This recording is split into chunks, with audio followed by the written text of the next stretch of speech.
Hello, నా పేరు సలీం. ఇది ఎక్కడైతే ఈ విజువల్ మీకు ఫైర్ యాక్సిడెంట్ అయ్యిందో ఆ విజువల్ ఏదైతే మీరు చూస్తున్నారో ఇది ఎక్కడో అడవిలో కాదు. ఇది నాచారం ప్రసాద్ హాస్పిటల్ ఎదురుగా బిసైడ్ జాన్సా గ్రామర్ స్కూల్ అండ్ డౌన్లో డిపిఎస్సి స్కూల్. అయితే ఇలాంటి ఫైర్ యాక్సిడెంట్స్ ఎన్నో జరుగుతుంటాయి ఇక్కడ. మరి ఈ లోకల్ లీడర్స్ కానీ ఈ లోకల్ మెంబర్స్ కానీ ఎందుకు వీళ్ళకి ఇలాంటి షెడ్స్లకి పర్మిషన్ ఇస్తున్నారు?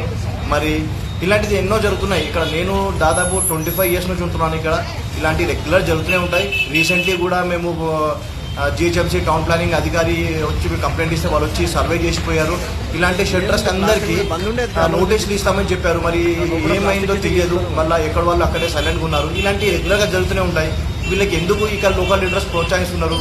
ప్లస్ ఇప్పుడు నేను ఎవరైతే ఉన్నారో నేను ఇక్కడ లోకల్ ఓటర్ని. ఇప్పుడు ఈ షెడ్స్ ఎవరైతే షెడ్స్ ఉన్నాయో ఈ షెడ్స్ వాళ్ళందరూ నాన్ లోకల్స్, వీళ్ళందరూ మషరాబాదీస్. ఈ మషరాబాద్ నుంచి వచ్చి ఇక్కడ నంబర్ ఆఫ్ ఇలాంటి షెడ్స్ చేసుకొని మన నాచారంని మొత్తం పొల్యూషన్ చేస్తున్నారు. ఇది కూడా ప్లస్ ఇది మొత్తం రెసిడెన్షియల్ జోను, ఇండస్ట్రియల్ జోన్ కూడా కాదు. మొత్తం హాస్పిటల్స్ ఉన్నాయి, స్కూల్